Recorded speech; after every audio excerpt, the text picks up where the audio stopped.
Salut à tous les postos, bienvenue dans cette nouvelle vidéo à quelques heures de ce match crucial du Paris Saint-Germain face à Manchester City. Le Paris Saint-Germain, Mauricio Pochettino et ses joueurs n'ont pas le droit à l'erreur au risque de laisser filer Manchester City vers la première place.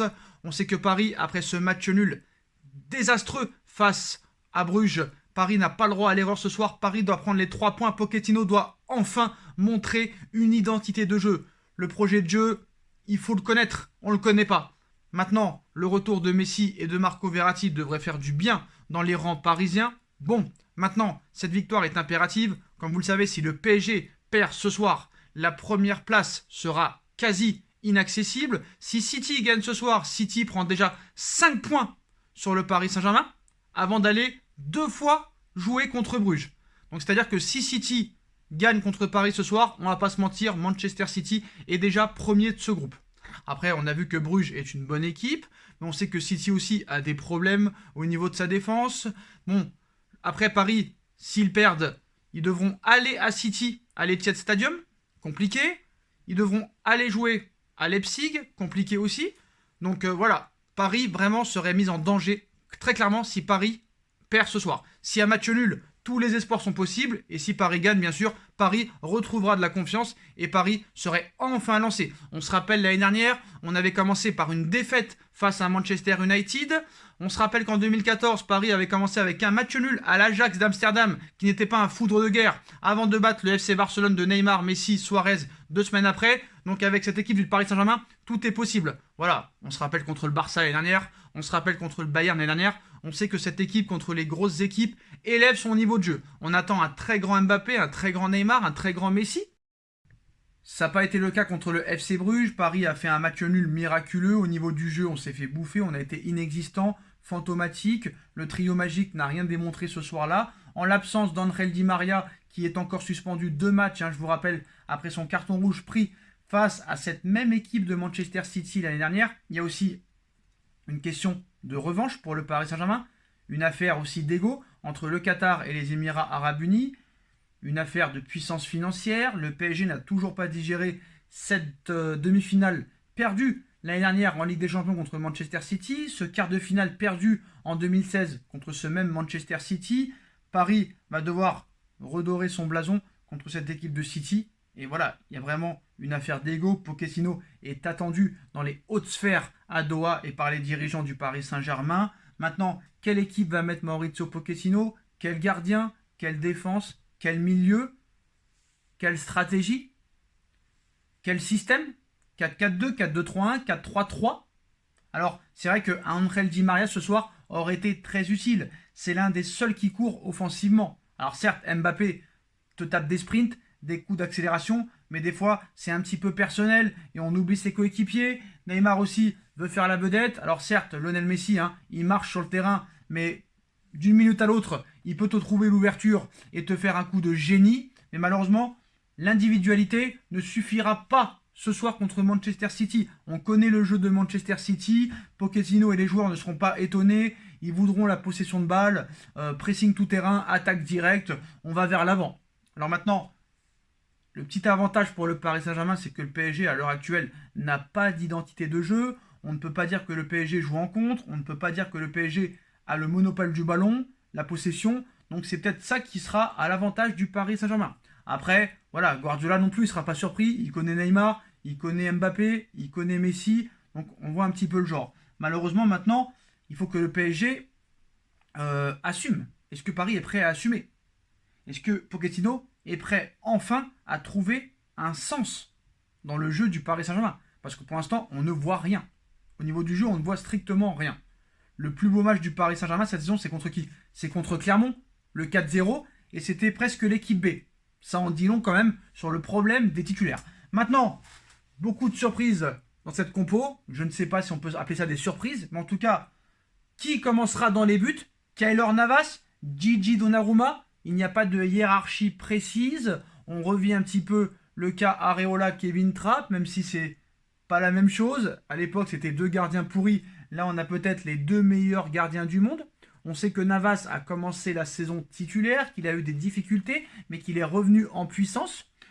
On a vu que Donnarumma a enchaîné les matchs contre Clermont et contre Lyon, que Navas est repassé devant avec les matchs contre Montpellier et Metz. Il y a quelques heures, on nous annonçait que Navas partait pour être titulaire contre City, mais d'après l'équipe, on nous annonce que ce soir, ce sera Donnarumma qui sera dans les cages du Paris Saint-Germain. Donc Donnarumma devrait être titulaire ce soir face à City. Le coup de pression peut-être de Raiola, son agent, a peut-être porté ses fruits. Alors est-ce que maintenant Navas aura encore sa chance? Je ne sais pas. Faut pas oublier quand même que Donnarumma a 22 ans, qu'il a été élu meilleur joueur de l'Euro, meilleur gardien de l'Euro, et qu'il a gagné l'Euro, et que c'est peut-être le futur plus grand gardien du monde. Et qu'à l'heure actuelle, il faut trouver une hiérarchie. Il faut que Pochettino ait une stratégie. Est-ce que tu mets Donnarumma titulaire toute la saison, Ligue des Champions, championnat? Est-ce que tu mets Navas titulaire toute la saison, championnat, Ligue 1? Est-ce que tu en mets un titulaire en Ligue des Champions, un titulaire en Ligue 1? Ou est-ce que tu vas continuer à faire 2 matchs pour l'Italien, 2 matchs pour le Costa-Ricain, jusqu'à ce que jusqu'à ce qu'un des deux se plante? On ne sait pas en tout cas. Pochettino est un spécialiste de la langue de bois, donc il n'aime pas l'honnêteté. Il fait tout en sous-marin, tout en cachette. N'oubliez pas que Pochettino voulait quitter le Paris Saint-Germain cet été pour retourner à Tottenham. Mais malheureusement, voilà, ce coach est là, il va falloir faire avec. Moi, ça me fait rire tous ceux qui disent « Oui, mais Sacha, tu ne peux pas critiquer Pochettino.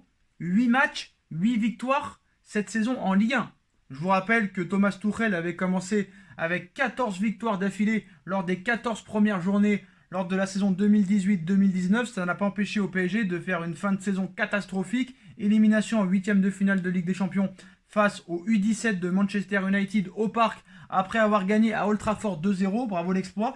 Et on avait fini avec 5 ou 6 défaites en Ligue 1 en fin de saison. Donc ça ne veut rien dire. Maintenant, Donnarumma devrait tenir les cages. Au niveau de la défense, pas de réelle surprise. Hakimi sera à droite. Hakimi, l'un des meilleurs joueurs parisiens cette saison. L'une des meilleures recrues, peut-être l'un des meilleurs latérales droits du monde. Il va monter encore en puissance. Déjà 3 buts lors de ce début de saison avec le Paris Saint-Germain. Il est irréprochable. À part le match contre Bruges, il n'y a pas grand-chose à lui reprocher. On espère quand même qu'il va monter son niveau de jeu par rapport à Bruges.